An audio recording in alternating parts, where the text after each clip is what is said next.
Hey everybody, welcome to Adventures with Peps. We're trying something a little bit different. I'm a talking head in the corner of the screen. Anyway, we are doing a quick and a dirty painting video. You're going to be seeing this dude on the screen. I don't know why I'm even trying to show you on here, because I'm so teeny tiny. Anyway, it's a fairly Hyperman painting video. The superhero has finally reached Sector 102. I am reading from notes. You probably can't see because my head is going to be tiny on the screen. But anyway, while I'm painting, you can listen about Fairly Hyperman. So, who is Fairly Hyperman? He is apparently the last survivor of Kapok, a planet which had exploded.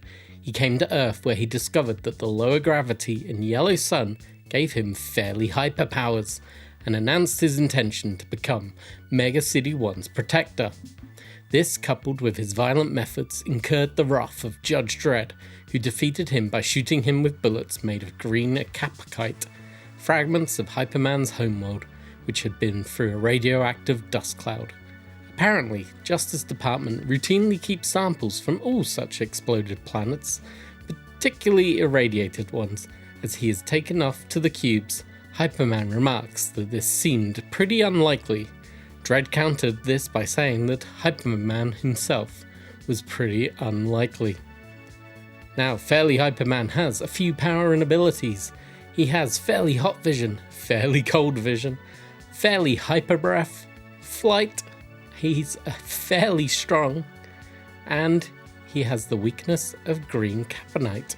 He only appears in the single story Fairly Hyperman. And that's it for him. So I am done with my little talking segment. I'm going to disappear and we can finish the painting video. Right, time to talk about the model then. So I primed in black like I always do, and then a very heavy dry brushing of the pallid witch flesh sets me up wonderfully. Now I was going to speed paint this model, and then I had this weird idea, and I don't know if you've picked up on this yet. I wasn't going to do it that way this time. I'm basing it like a proper mini. It's rare that I do this, but I have an idea that I want to try out. And to do that, I have to paint this as if I was painting it like a real mini and not relying on speed paints at this stage. So I kicked things off with his flesh tone. He's only got his face and his neck, so that was quite an easy step. It was the rack of flesh. And yeah, slapped on his face. Then I grabbed the Uriel yellow and made his belt a Brighton yellow like they show it in the comics, before finally grabbing the Evil Sun red to paint his shirt. I am actually following the comic book artwork, which if I remember I'll stick up some pictures as we go along. And I'm trying to make him look as close as I can to how he looks in the comics.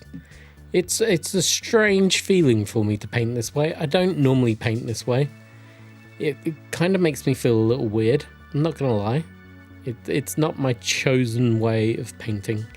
As you can see, I now have the Baylor yellow.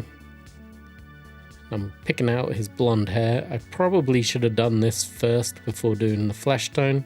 It would have been a lot easier on me.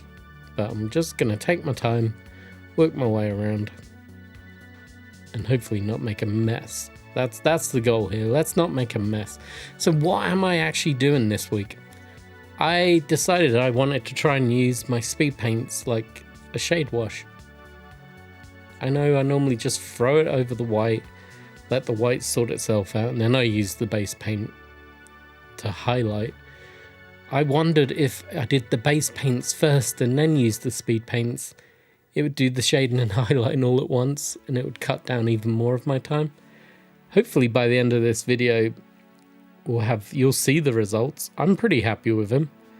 He is one of the brightest, most colourful models I've done as well, which feels weird for me as well in the grand scheme of things.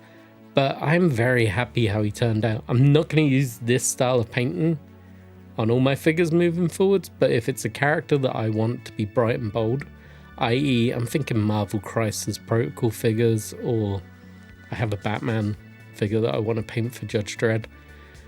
If I'm painting them and I want them to be bright, bold, I'm going to use this technique moving forwards. Everything else will be my same style of painting, but I quite liked the effect I got on this figure by the end, which hopefully you'll agree with came out pretty good. We now grabbed the Telecus Blue. It's named after that Elven Lord. And I'm picking out everything else now. So the cape, his trousers and boots, and his gloves are going to end up in this bright blue. But he is really punchy at the moment. I'm like, my eyes hurt a little bit just looking at this model. This is not how I'm used to painting. I'm a Warhammer 40k kid at heart. I like my grim dark. I like my black washes. I like my brown washes. I like stuff to look dirty and grimy, which luckily works for Judge Dredd for the most part. But this guy, he's from another planet. He is based on Superman, the stupid boy wonder, or whatever else he's called. He needs to look bright. He needs to look silly. He needs to look garish. I really want him to pop against everything else in my Judge Dredd range, and I think this is the best way to go about it. With those blues down, I then grab the Reikland flesh shade, and we're going to use this on his blonde hair and his flesh tones. This, I feel, will make him look a little bit more human-esque, which he is meant to be. I don't know if I'm going to go in and touch up the face. I'm definitely not touching up the hair. I'm happy with how that has come out on the finished model. It's kind of like a dirty blonde. His face, I'm pretty happy with it. I'm happy with it. Obviously the eyebrows need doing. I hate painting eyebrows, so they'll probably never get done. I could daub some white into his eyeballs, make them look a bit more realistic, but ultimately I'm happy with the look. I think this is my preferred way of doing the flesh tone now. The rack of flesh as a base, and then the Reikland flesh shade over the top. It looks more, has more warmth to it. I know I could do purples and reds on the face to give ruddy complexions, but that's a bit too advanced for me at this stage, guys. I'm not there yet. I'm still experimenting. I'm painting more than I ever had, and I think I'm experimenting more than I ever had. So I'm not going to deny that I'm going to push myself harder with the painting going into the future, but I don't think I'm there just yet. Not just yet. Right, I think that's enough for his face now. I think we're good. He's got a slight miscast on his eyeball, but I think it's going to hide away. I then finally move into the speed paint, starting off with the red one. And I'm treating it like a wash. Load up the brush, put it all over the red. Now my camera is struggling with the color on this. It's super saturated. Do apologize. See if I can turn that down in post editing. There we go, that's a bit better. He is very bright. The camera loves him. It just wants to make him look super bright all the time. But now we've got him back to a shade that looks a bit more realistic. Now, if you don't notice a change in the editing, it's either because I've just decided to change the entire video to this setting, or if you do notice a change, I decided to leave it as is. I think I might leave it as is so you can see what was going on. But there you go. I'm just painting everything with the speed paint. It's going to find its way to the shadows. It's going to be a happy little paint. It's going to pick out his muscles really well. I am worried about the cape and the blues in general, because obviously his hands and arms are fine because they're going to have the muscles.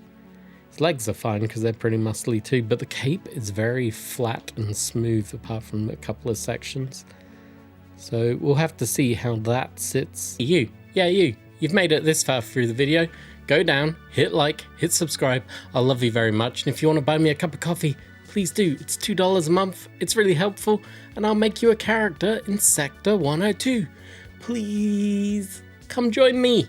Boy! And I probably shouldn't worry. I don't know why I do. As you can see, the leg is coming out pretty well. It's picking up all the muscle definitions.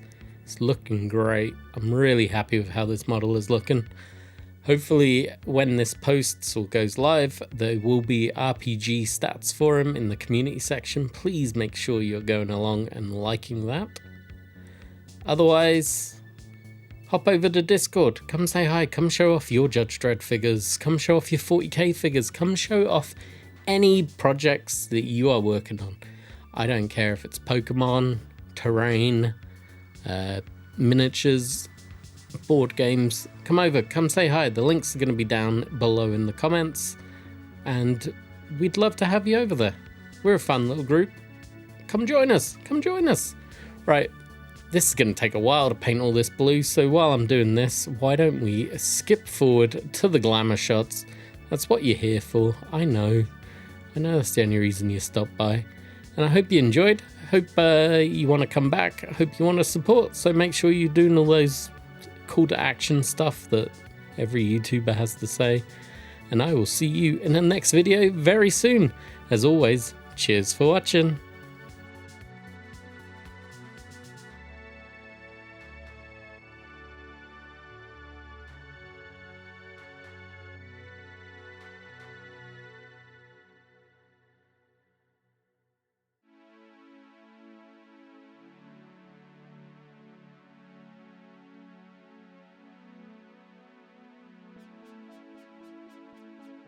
Hey, thank you for watching this video. Make sure you like, subscribe, and then go watch this one up here. Give it a click. Bye-bye.